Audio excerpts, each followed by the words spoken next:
Greetings, friends. My name is Jessa McLean, and I'm here to provide you with some blueprints of disruption. This weekly podcast is dedicated to amplifying the work of activists, examining power structures, and sharing the success stories from the grassroots. Through these discussions, we hope to provide folks with the tools and the inspiration they need to start to dismantle capitalism, decolonize our spaces, and bring about the political revolution that we know we need. Welcome, ladies. Can you please introduce yourself to the audience? I'm Patricia Chartier, and I'm with Gurney, and really thrilled to be there.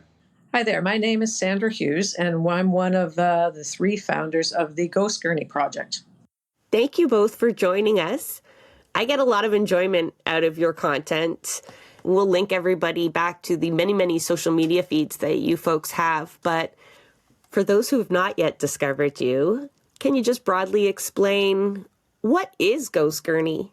Well, maybe I could start off with talking about, let's say, the roots. The three of us, our other partner in crime here is Katie. She's actually the one who came up with the Gurney idea. But we met through another activist organization called Not One Seat. We were working before the last provincial election to unite the progressive vote to keep Doug Ford out of office. Unfortunately, not terribly successful, but the great success for us has been meeting one another, finding common ground in this healthcare issue, figuring out as we go along, what we can do about it. Katie, again, she came up with the Gurney idea. She spent, I think, about 2 or 3 months trying to source a gurney. It's very old. It's very heavy. It is, it's old-timey stuff. But she found it, painted it up white, and it is striking. Pat, maybe you should say what you've named her. Gertrude, and she weighs a ton. There's no getting around that. In retrospect, if we could have gone for like ghost stethoscope or something, it would have been a lot easier on us because she's heavy to lug around. But we do love her, and she's quite a moving symbol of the possible demise of public health care. And we think she's very pivotal to the work we do and keeping us grounded. Yeah, as Pat's saying, very striking. We have trundled her around the city of Toronto and this past summer out to southwest Ontario, Perth and Bruce, Huron counties, because there have been so many ER closures there. We wanted to go and talk to the folks there. So we've brought her not all around the province, but for us, fairly far and wide, because she is difficult. She's a diva. Although a stethoscope would be easier, it wouldn't nearly be as poignant. Exactly. Very true. So maybe there's someone out there that doesn't know what a gurney is. Picture hallway medicine. You see people lined up in the hall on the movable stretchers that paramedics will bring in, that nurses and other healthcare staff move patients around in. And social media feeds have no shortage of people with their loved ones lining the hospital. So, Patricia, like you say, possible demise. I say the closure of ERs is a demise in itself. Definitely. Right? And just recently, we see a report where 11,000 people in Ontario have died waiting for healthcare, either scans or surgery.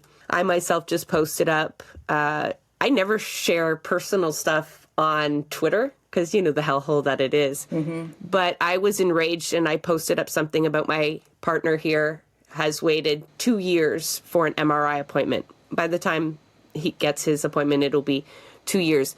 And in excruciating pain, like epidural, nerve burning, whatever pain meds they can try, pain. Like it's urgent and it's 2 years. That's terrible. And the disbelief that I got in the replies, like mostly not, like most people understood, had been through the experience of waiting, 18 hours in an ER, whatever has happened to them. So there was a lot of support there.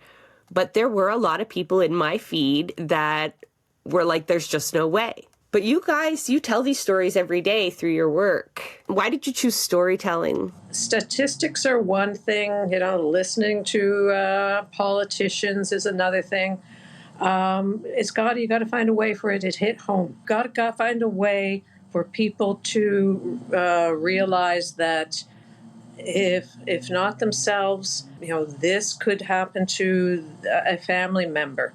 This might be happening to our next door neighbor. It's easy to, you're healthy, you're not currently having to avail yourself of the healthcare system, and you assume that everything's fine, because we've been told all our lives that we have the most wonderful, universal healthcare system in the world. It's a myth that we all have bought into. And COVID, not simply COVID, there's certainly lots of people that know the difficulties of the system before COVID and have been fighting for it, Ontario Health Coalition being one of them. But, COVID has laid it bare and laid the groundwork for the opportunists. Mm-hmm. But the people need to, got to feel it close to home, I think is why I do it. What about you, Pat? I think it's also essential that all the information not be top down, because it seems to me we're in a very top down society now politically, mm-hmm. and that people have lost their sense of agency. And by going out and offering people a microphone and saying, you don't have to just listen, you can speak. You can do something, even if you're just speaking for a minute. You're doing something, you're raising your voice. And I think that's utterly essential to making a better world. The people that we have spoken to, either working within the system or have their own experiences, their family members' experiences, or just, the idea of the notion of universal health care. They're just so passionate about it. I love talking to these folks because they're very passionate. They are so relieved almost to be able to just get their stories out. It's often life and death. So they mm-hmm. can feel like they're just screaming into the ether, and this gives them a little bit of hope, I hope. Yeah, there was one person we interviewed in southwestern Ontario, and I think it was almost like a therapy session for her, although she did all the speaking, but she was speaking from the heart about the death of her mother during COVID, and it was heartbreaking. Anyone who knows older people or loves older people, it would be very easy to listen to this woman's story and realize, shit, that's a travesty and a tragedy, and it really does happen. See, you both answered one of the questions I was going to ask you about how you get people to get in front of the camera and share such personal stories that, like, really personal, especially if you're talking about your own healthcare or, like you just described, the death of your mother. Mm-hmm. But you answered that in the self-agency that it provides or the therapy. And I should have known that, because as an organizer, I know that when you create a space and allow as many people to talk as possible, that's when you get the most engagement. Like, people are just absolutely dying to be heard. Mm-hmm. And yeah, I'm surprised I even had to ask that question. A lot of people we encountered, they really wanted to speak. A good number were comfortable in doing so, but a lot really wanted to speak. They want their concerns, their stories heard, but they were very nervous. Yes. We had to, there were a few people that we had to coax, and not a one didn't do a great job. Exactly. Not a one had regrets about having done it, and that is also very satisfying for us. Yes. We'd sort of do for them what you were doing for us a few minutes ago, talking us off the ledge. Mm. And because we're about to speak publicly and be recorded and everything. And we try to use humor, too, to get people to speak, remind them that we're not exactly, Steven Spielberg ourselves. Like, you just sort of speak from the heart and that's all you do. And that doesn't always work, because for some people it's just a bridge too far, it seems, to see themselves on camera. But it often works. Pat is, she was, sorry, I'm speaking for you, Pat, but you've really enjoyed getting out there and, at the grassroots level and actually talking to people. Very much. About the issues instead of, just pumping out the information or the outrage or whatever on the social media platforms, which we do a ton of, but to Pat's point, we got to be doing both because it's important to do so, and it feels good. I was going to say there's enough room for rage too. Yes. Oh God. But Pat, when we took the Gurney Gertrude out to the ER closure country, we had pre-organized a lot of people, and I don't know, what was it, almost 20 interviews I think that we did, Pat. So I think so. Sandra's an ace organizer. Ace. Thank you. But what you were ace at was when we got to these different locations we had outside of ERs. One of them I've been tracking what ERs are closed when. It's been shocking and enlightening and a lot of work, but I feel very passionate about that. What is going on in this world? But we were right in front of one, and wasn't supposed to be closed by what I had found, and there was a big, huge close sign out front. So, okay, well, we're going to film in front of that one. Anyway, we went to, I think, 5 different locations. They were all pre-organized. A bunch of people there ready to talk to us, but a number of them were nervous. And Pat's, the job that she took on was to prep people to talk and, just make them comfortable. That, I guess, Pat, what you did is you made them comfortable with our intentions. Thank you very much. It's funny that you are the one preparing folks when I felt your hesitancy coming into the studio. And I think we always talk a good game, but don't listen to our own advice. I'm just as guilty. I almost hyperventilate when we're about to go live. So ask my producer, it's terribly annoying for them, I'm sure. But I want to ask you about the emotional toll of hearing all of those stories. And you might use humor to make them at ease. But I know just from the work that I do, we do weekly rants. So what are you most mad about that week? And you really dive into some issues. And just naturally, what I'm interested is in politics, and it's abysmal. And we get what's called political despair. And sometimes that's just from reading the cold, hard facts. You are getting a intimate window into real lived experiences, real impact of what all these closures mean, what all these cuts mean, what the move to privatization means. You hear all of them, and someone's editing them, and so they might, face that similar toll. But what's that like for you? Well, it is sometimes harrowing, for sure. It's still a comfort, though, to meet one-on-one with someone and talk to them about it. And that's still, I find, energizing, because I feel I'm at least doing something. And if I'm at least doing something, that's all I can really ask of myself. But it is hard to get it on all sides, and also to, not drive my husband absolutely around the bend by ranting all the time. That is hard.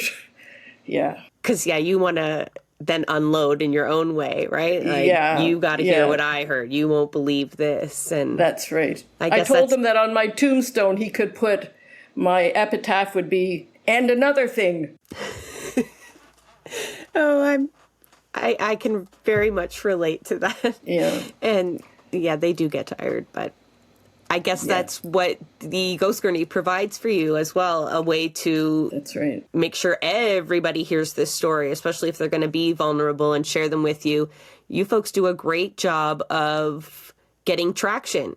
Obviously, the storytelling approach resonates with people, but a lot of video editing, and that could be time consuming. Well, I guess I'm speaking from my own inexperienced, but I mean to put out a lot more content than I really do. And it's usually the video editing that slows me down. And that really is what captures people's attention these days. Mm-hmm. Who's in charge of that? Well, Katie and I do most of the video editing, I would say, right, Sandra? Correct. Where that stuff is first goes to is to TikTok. Yeah, that's where I found you. Yeah, Pat and Katie do the editing for that.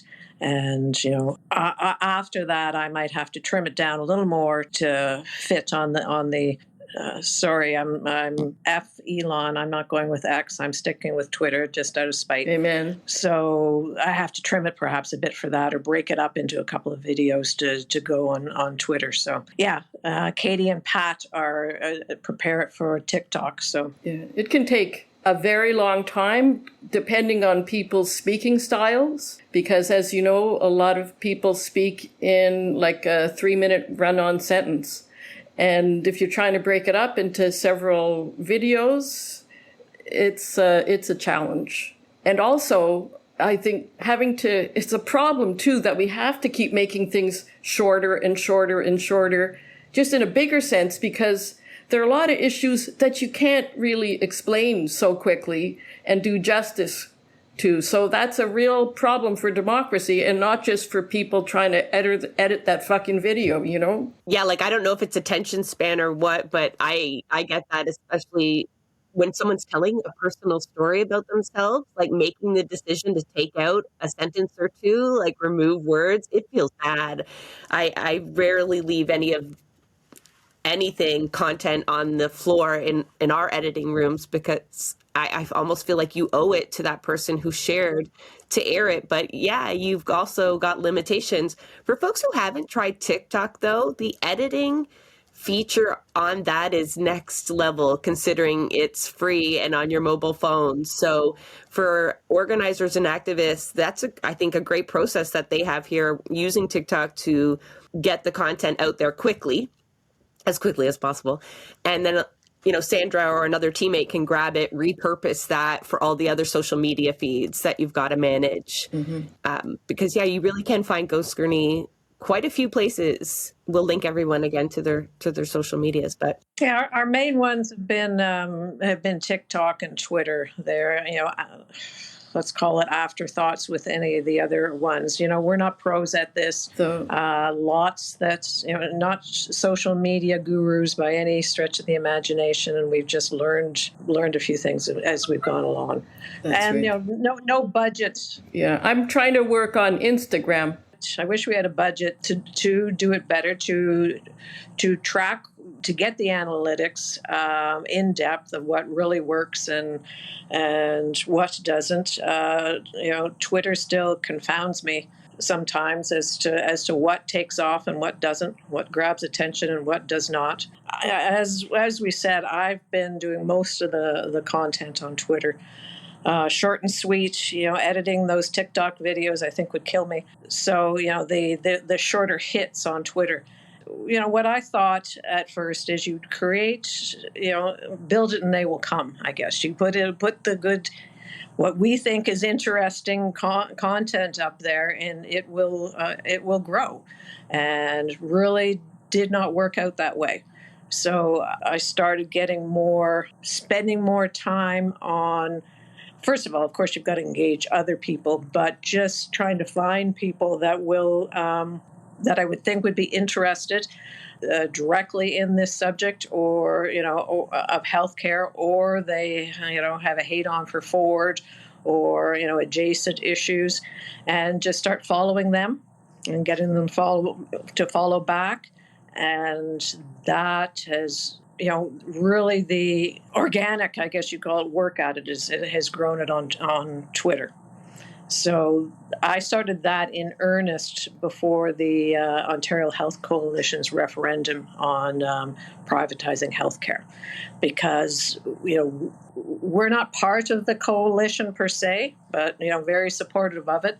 With that, we really threw ourselves into that referendum, and because we felt it was very important.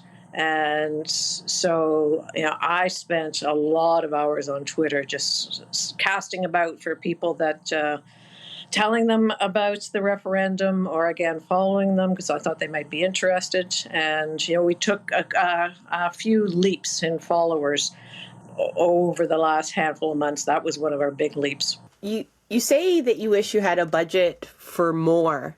I imagine there is costs involved with already what you do. We've got a large province and you've been traveling around and there is no ER country anymore. That's everywhere, right? We heard Brampton is just telling folks to find somewhere else to go, even though they're the only hospital still there. Yeah.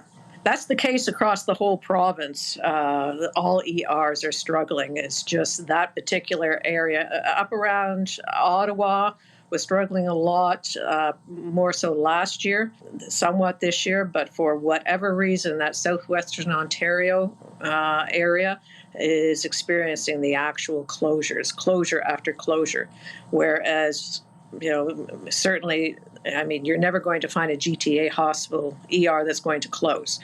You have the resources, you have even though... Don't jinx. Yeah. People are strained because of the state of the staffing for hospitals, but they'll find a way, because of the pool, they'll find a way to make it work. For now. Yeah, it's odd we found about the southwestern Ontario hospitals because they're all in staunch Tory country. So it seems strange that they would be going against their voters unless they're just so completely certain that they'll, continue to vote for them even if they've lost their hospitals. But I certainly hope that's not the case. And they were talking in one town how a lot of Mennonites around there. So for a lot of people with a car, okay, it's an emergency. It's terrible. You have to go half an hour down the road, which is bad enough. But if you've got a horse and buggy and you have to go half an hour down the road, it's really a day's drive. So to go after people in those isolated areas seems particularly cruel to me and cynical.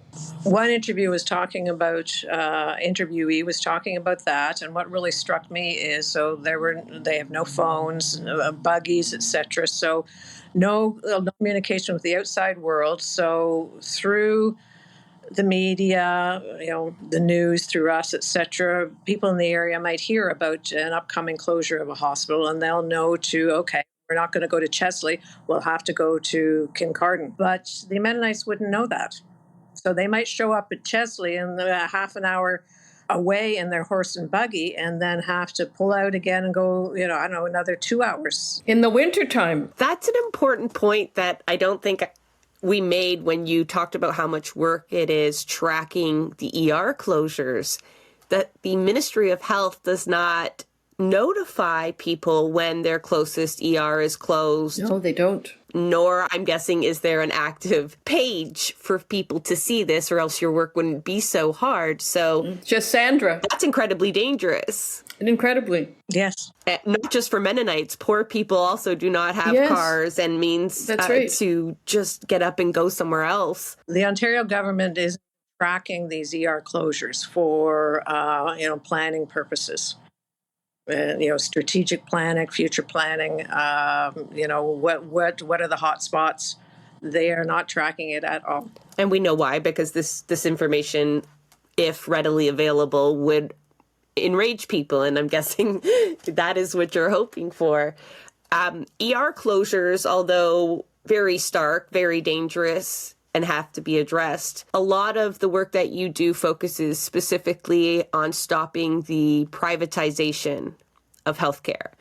And I know most of the audience, because we've said it before, we had the Ontario Health Coalition on, and we've talked about this with public education, that the neoliberal formula is to make healthcare just so unbearable, public healthcare so unbearable that private becomes a viable option. And I mentioned in the tweet that I sent out earlier, surely people did suggest that I simply try to pay for a scan in Mexico or elsewhere, as though I have money to travel there in the first place, or that many people do then to pay for their healthcare. So I know everyone listening knows the pitfalls should we go the U.S. way. But Can you tell us a little bit more about what exactly is happening in Ontario and Canada in terms of privatization and like why that is so important to focus on and stop? Well, one key piece, and I let Pat talk about particularly Bill 60, but there already is private healthcare, private delivery. When Tommy Douglas was had the notion of Medicare and was trying to put it into play, doctors resisted because they didn't want to give up any control. So they didn't want to become a part of the system. They wanted to remain independent, to charge what they will, et cetera. And they banded together against it. Went on strike. I just read up on it recently. Went on strike that Tommy, out in Saskatchewan, that Tommy Douglas was able to wait out and overcame it and created the first Medicare system. In Ontario, particularly, I think now I'm aiming going beyond my scope. But doctors across the country have always wanted to maintain their independence, and so when Ontario was forming its system, and again, take me with a grain of salt here, but I believe that with Ontario particularly, the deal they made with the doctors was a concession, not to bring you completely under the government's umbrella to become a government employee. You still can operate, work independently, but you will be paid through us. Private delivery has always been there in Ontario anyway. So what is starting to creep in is investor-driven healthcare. It's starting to be corporatized. It's starting to what we've taken to calling it, as we've learned more in the last handful of months about private versus public, is to start talking about for-profit healthcare versus private healthcare. So when the almighty dollar becomes too much into play, and it will then, as we know, will become the priority. That's what the U.S. system is. Plain and simple, right? It's driven by the dollar, and that's what makes it one of the worst healthcare systems in the world. So as soon as money becomes the overriding priority, then that's when we're all in trouble, and that's what is at play now. Big time. So yeah, how Ford is facilitating it with Bill 60, Pat's our resident expert on that. Well, expert's a bit of a stretch, but I have been looking into it, and I find it astounding how little attention this bill gets. I guess it's because you can sort of steal people's health care incrementally, and it's not so tangible as the green belt, which, you can lock arms and stop people from doing it. And also, I think because people don't really want to believe that anything could happen to healthcare. Even when you talk to them in the street and they'll go, well, I know Doug Ford, blah, blah, blah. But they don't in their hearts believe that something that we always say is the most cherished possession of Canadians is actually scarily in play right now. But in Ontario, the Bill 60 is hyper secretive. I'll read a few things I did an infographic on it. So it amends at least 27 existing pieces of legislation. It repeals 2 acts and multiple sets of regulations. And it was all done like that. They had 2 weeks of consultations and then resubmitted the original thing without a single change. So it brings in what they call integrated community health service centers, which sounds sort of like community. It sounds sort of benign, like it would be just like... They're good at that. Yeah, they're so good at that. But these would be largely self-regulated for-profit centers where upselling is allowed. It's built into the legislation that they can upsell, you need, cataracts done. Well, we can give you the super duper, that kind of stuff. But Pat, those aren't upsells. Those are patient options. Is that not what the health minister calls them? Good point. These are... That's right. Yes, lots of patient options. Like when you play a video game, they have that ad that circulated. I don't know who put that together, where the patient's getting rolled in and has to choose which level of anesthesia, but you could have one that works for an extra $150. That's right. And we're already seeing people post up about membership fees to family clinics. Yes, that's right. That's right.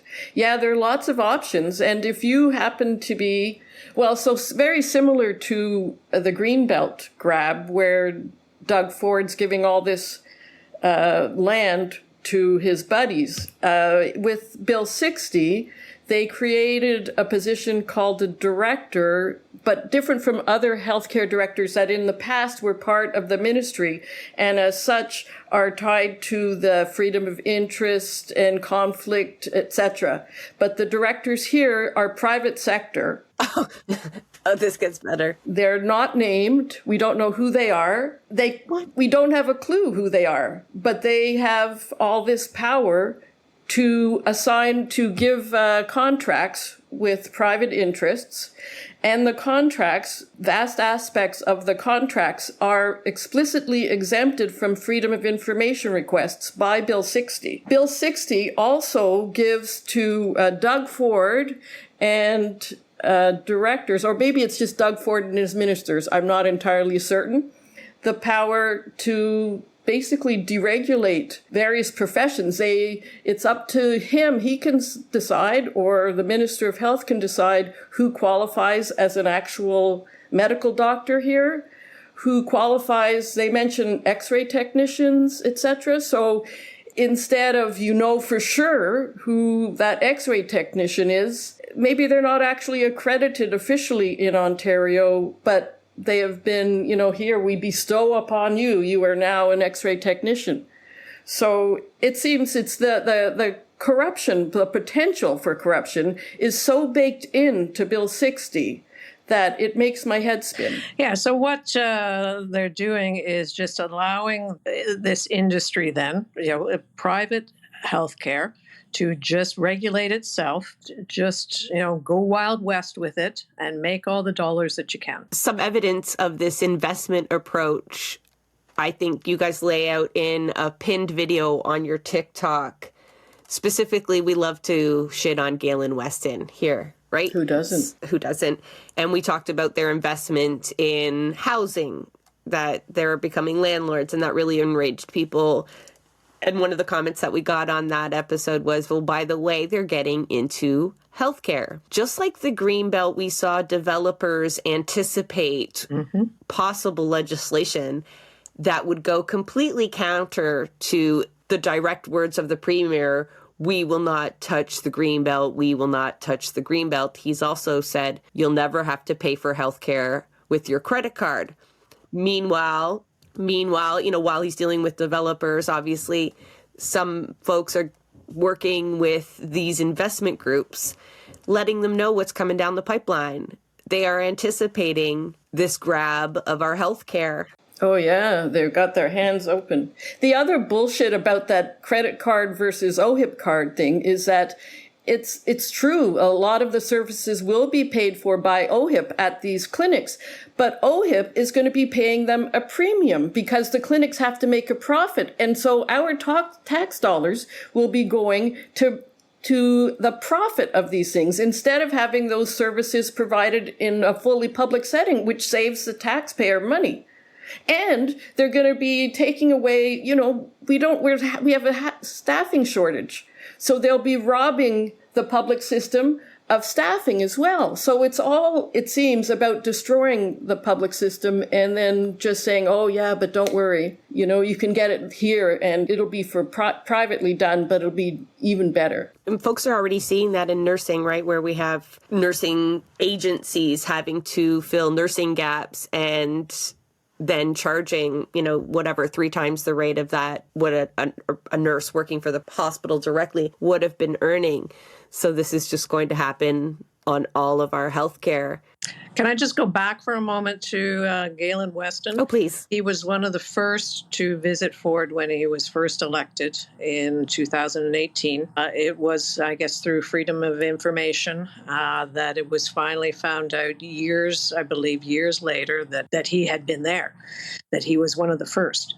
And, so that was, trying to be they were obviously trying to keep it hidden. And Galen Weston has had Ford in his back pocket ever since, as far as we believe. Mm-hmm. I agree. Oh man, the level of hidden shit from this premier. I was going off about it just yesterday, and now Pat's got me all worked up about it again. Oh, my work is done. Yeah, it's not that hard to get me really pissed off, but the mandate letters. We've always known about the mandate letters. He's been defiant.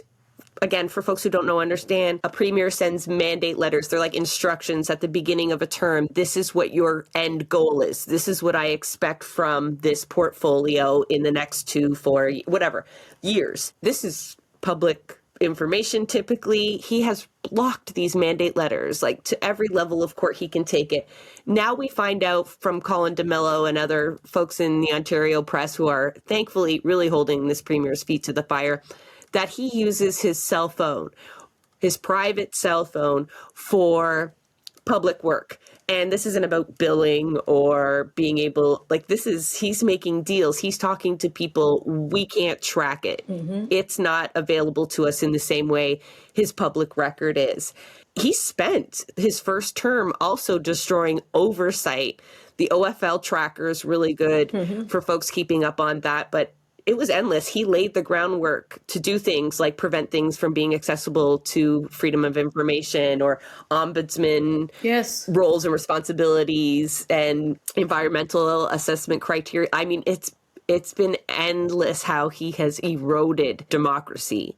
But people are so caught up, and rightfully so, in like dire situations like their ERs and their paychecks and their housing situation, that it seems like insurmountable to then go at that next level, that like, well, you're not even showing us what we don't even know what we don't know. It would be amazing if, for us, the media would start to do a deep dive on Bill 60, because, I did some research, but I'm not a journalist. It just seems to me it cries out for really deep, close scrutiny of the corruption. I keep thinking, well, like 10 years from now, people might be going to jail, but it would be nice if we could stop it before it gets too entrenched. Another angle that I researched just a little bit, but to Pat's point, we're not journalists, we don't... we're just everyday people that are enraged about what's going on and just want to keep, even though it enrages us further, we want to keep finding out more. Yeah. So I found out a little bit about these agencies from my work. I'm retired now. But from my work before, I'd worked with staffing agencies. They didn't tend to have generally a very good reputation. And, I didn't care for dealing with them. But, there are reasons for them to exist in lots of industries, including healthcare. But it seems to me, we know how the use of them have proliferated in the last few years. And then the money that's being spent on them is jumped by hundreds of millions of dollars, our money in just the last year. So I started to take a look at a couple of these bigger agencies. And they are different animals now than what your run-of-the-mill staffing agency used to be. Did a couple of tweets on it, threads to their websites. One is named Staffy. One is named Helping Hands. It's very much corporatized. It's the tech bros. It's the MBA types. They have the connections, albeit I think Staffy developed some kind of software to facilitate the matching process. But, that's all that they brought to this table. A piece of software and, MBAs, chartered accountants, et cetera, that know how to make money. And that's really all that they brought to this space. In Quebec, it's been... agency use had gone through the roof too, but that government is tamping down on it. They are, I guess, basically outlawing it now. Probably they're going to keep it on to a certain degree, back to the level it was before. Just, okay, we got to fill a week's vacation here and there, that kind of thing.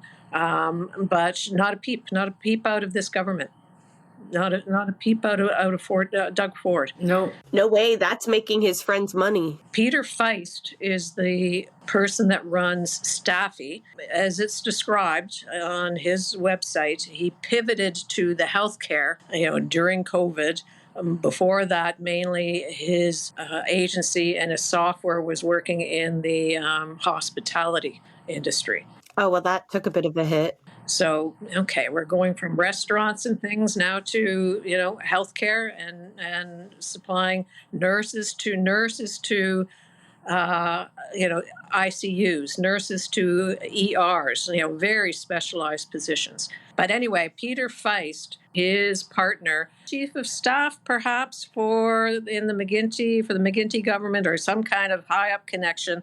And the gas plant scandal came along, and her plus Peter Feist, her partner, brought him in to help, clean out digital files.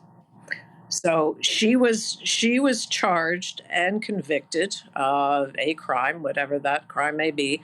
He was not, but he was a part of cleaning up digital files with that scandal. So I just thought that was interesting. That he had how one wants to connect it to what he's doing currently, I don't know, but he's a sketchy guy, and he has government connections. He sure bounced back from the gas plant scandal, yeah. You folks are mostly nonpartisan. Of course, there's people in power that need to be attacked, but is that a deliberate choice as well to not support an alternative, not to get into the electoral? You came from the not one seat. Is that still part of your play? I'd have to say that what really we're about is, as far as being political, is anti-Doug. Yeah. And would that be fair, Pat? That consumes us, perhaps. That's very fair. And okay, yes, we are very anti-Doug, and right now I don't particularly have a favored opposition party, personally speaking, and I'm quite disillusioned with their top-down nature of our opposition parties. And right now I'll just do whatever I can to inform people and avoid re-electing the Conservatives. Because I think much of your work, from what you have described, and always correct me if I'm wrong, is about waking up the masses to hold whomever is in power responsible. And to Pat's point, we need to just look to BC, who have very similar, if not worse, wait times for imaging, despite electing an NDP majority, which would be arguably the most friendliest to public healthcare considering the history. However, if the populace isn't going to force the issue and make them spend the dollars there and do the work it takes to claw back anything that's happened, then it won't get done.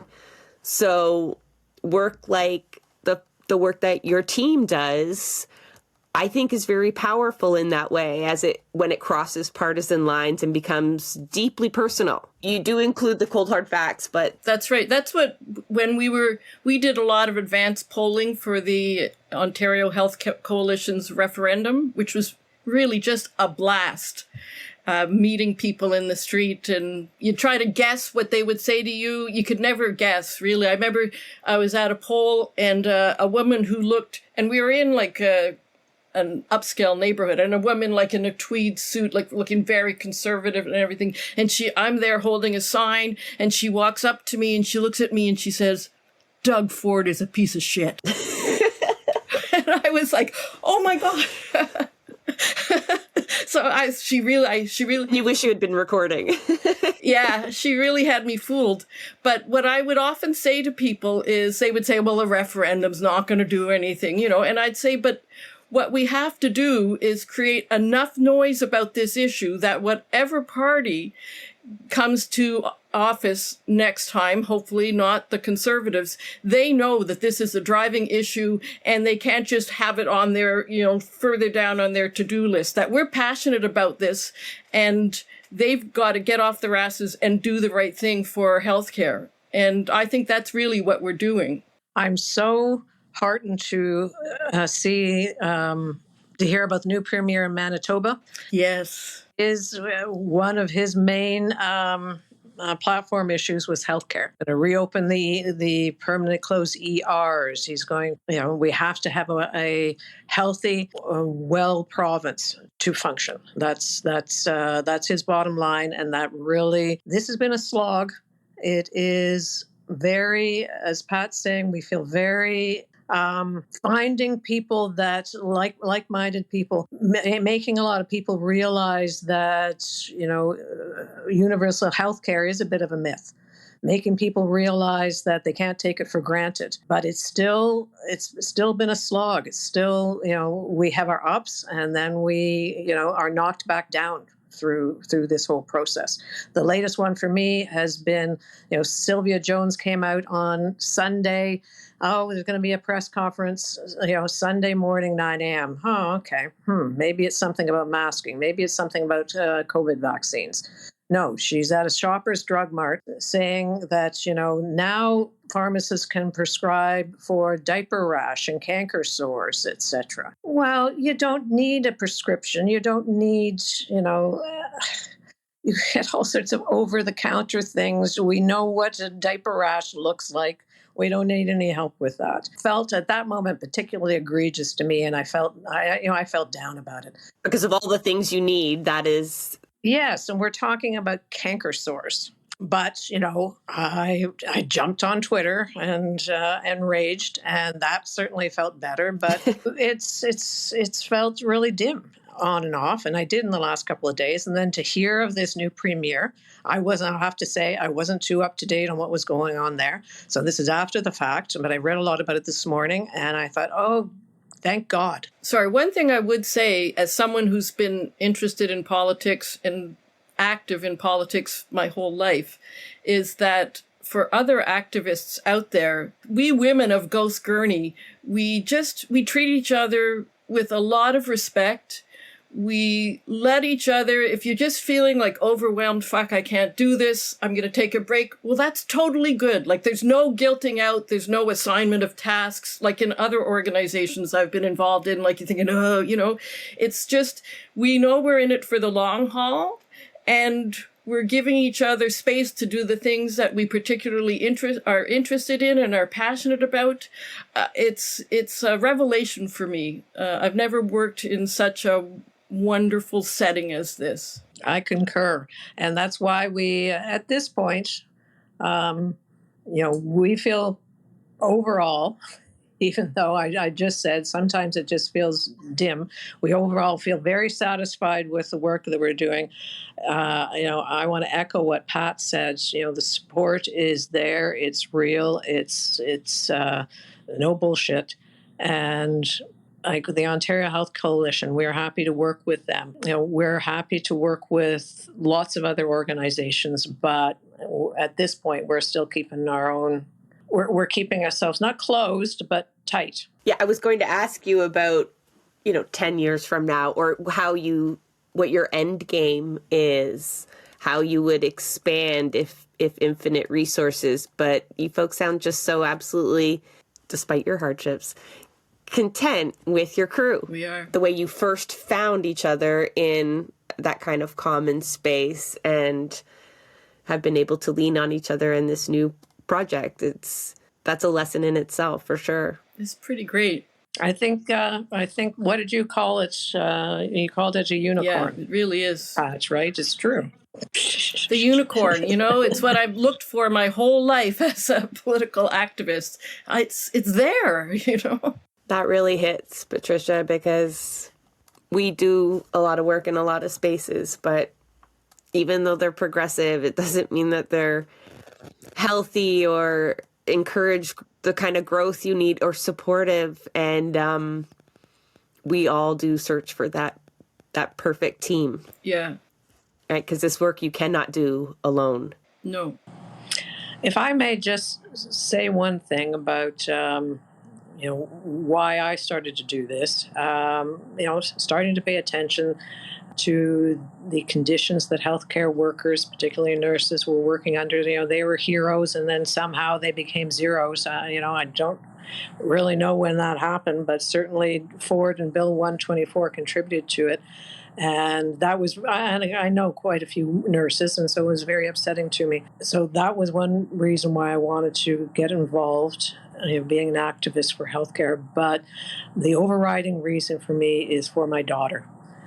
So she is a type 1 diabetic. She had long COVID. She's thankfully seems to have recovered from that. She has endometriosis and an eating disorder. And she has a very complicated health story. And I couldn't imagine where we would be at without, if she were in the U.S. We are so thankful that we have a wonderful family doctor. As we know, so many, I think it's 2.2 million in Ontario, do not have one. We are so thankful that we have her. Ali has a couple of other wonderful specialists. So in a team, even though it's very hard to be a team within our healthcare system because they're siloed, the family doctors, the specialists, etc. So I've been kind of the quarterback in the last handful of years for her, coordinating her care, let's call it, and keeping things moving forward. But I just don't know where she would be if we didn't have public health care, at least this reasonable facsimile of it right now. It's frightening. It's frightening to me that what would happen to her, and obviously we know there's millions of other people with complicated health stories like her, and I just fear for them. I love the way you frame that because you use that term in your content, health story. People telling their health story. There's so many other ways you could describe your interactions with the hospital or with the healthcare system in an inherently negative tone. Sometimes it's those little things that help bridge that gap. Well,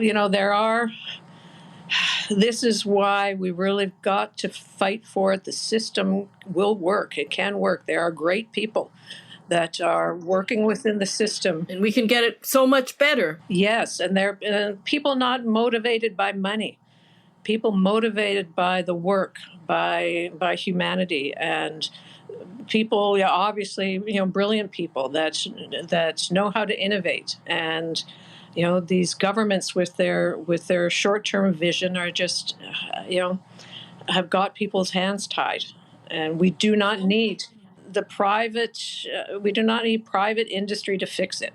Bullshit. When they say innovate, the government means privatize. Yeah. So that's a charged word as well. But there's a lot of innovation possible, more innovation possible within the public system. And that's what we need to do. Absolutely. That's one of the linchpins of capitalism, is selling people on the idea that only competition breeds innovation and drive. And we know that to be inherently false. Right. We're cooperative beings at heart. These ladies are just one example of that. Can you leave us with a call to action on how listeners could either help your work directly or maybe what they can do to defend healthcare? We try to keep our website up to date with rallies that may be going on, with petitions, etc. Updating just content, facts. Myth debunking is one series that we did back in the summer. Canadian Doctors for Medicare. I contacted them to, can you give us a little bit more? They have their own website, of course. They've made videos, content on YouTube, etc. But I asked them if we could do it just a little bit more, just little smaller bites of it. A little bit more digestible. So, can I come by and videotape you about your 4 myths about public health care? And, we want to share it on TikTok and Twitter and all these platforms. And they said, absolutely, sure. So we've got these series of videos. We had to break them up a little bit. So there's these 4 myths, and I guess we broke it up into 8 little 2.5-minute videos. And they're very informative. We're just getting those up on our website right now. So I would like to ask people to take a look at this kind of information from the experts, people that have been studying healthcare system, our healthcare system, healthcare systems around the world. And, get yourself up to date on it. Because this myth-busting approach is great for the dinner table. So Thanksgiving is coming up. You're going to hear that bullshit spouted at you because people will just parrot the talking points coming from that machine, Ford Nation, that you're competing with. And so it's very useful to have those digestible points to be able to what is it, Patricia's line? Well, actually, let me tell you this. Yeah, exactly. That's right. And the other thing people can do is we have directions on our website about how you can record your own video and send it to us, and we can upload it and share it. You can record your own story. No one has taken us up on that yet. We always... I will. Be the first. Great. So there, please be the first. Because, we are just 3 people and we can't go everywhere, but we're always looking for people's healthcare stories. Your story about what your poor partner's going through, my Lord. So, and there are full directions. And I would just say one thing for older activists, such as myself, don't get discouraged with the technology. Like I will say, if you're 40, editing on TikTok, it's a bit of a hassle, but it comes sort of naturally to you. When you're 65, it's like, holy fuck. So just persist and you'll get through it. And I'm even learning Canva. I mean, who knew? So, you just have to persist. And the more you do it, the easier it gets. And it's a really great way to get your message out and just help move things forward. Patricia's middle name is Persistence, Perseverance. She has, you've learned so many great things in just the last handful of months, Pat. Yeah. That Canva video that's up there on comparing it to the Greenbelt, that was the first one I'd ever done. And it took me probably 25 hours. But you do start off slow. Yeah. I feel like we could start a Canva TikTok editing support group. That's right. Because I use both of them, but it's a learning curve. And they say, oh, it's easy. I'm thinking, maybe not. But I know the next one will be relatively easy because after a while, it does start to make sense. You go, oh, I get the sequence, because it's all about the sequence, I guess. So don't give up, folks. If you're older, you can do it too. Yeah, there really is no ignoring social media at this point if you need to communicate with people. Being out in the street is essential, but so is the social media. Well, I came up with the idea of the learning more about the ER closures, and they just kept on coming, and how do we present that? I'd like to be able to present that to Ontario in a easy, shocking, one club over the head way that they can see, what is going on. Like these ER closures are monstrous.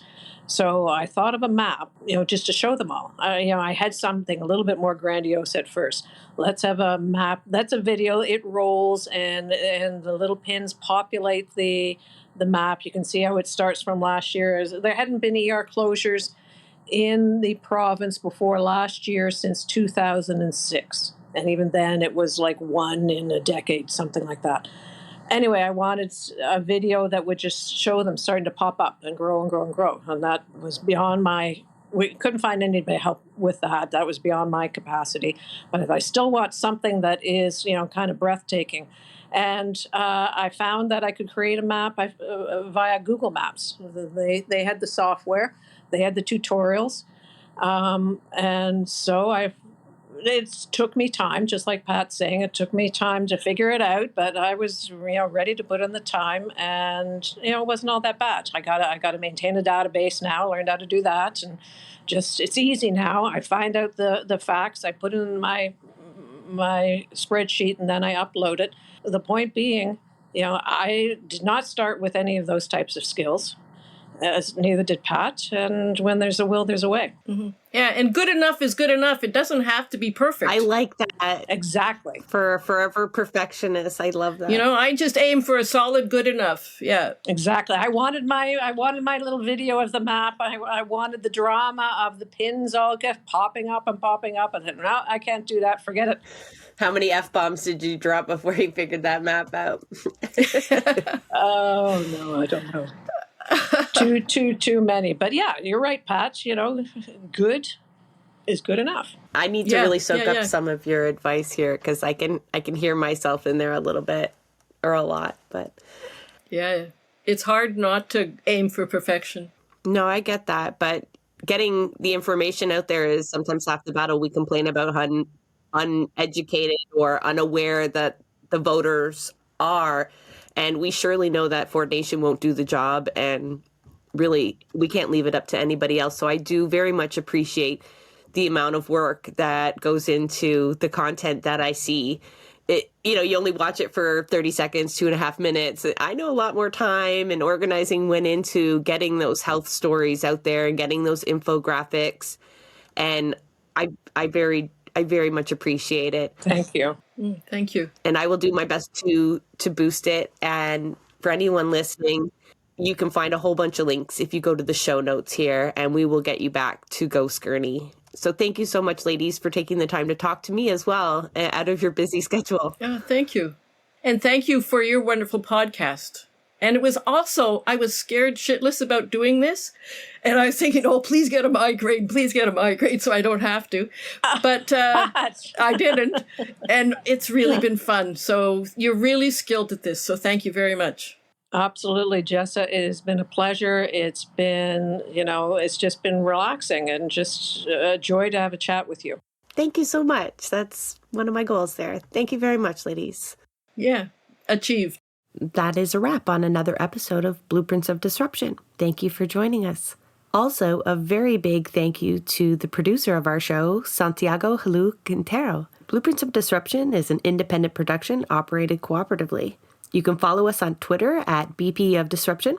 If you'd like to help us continue disrupting the status quo, please share our content, and if you have the means, consider becoming a patron.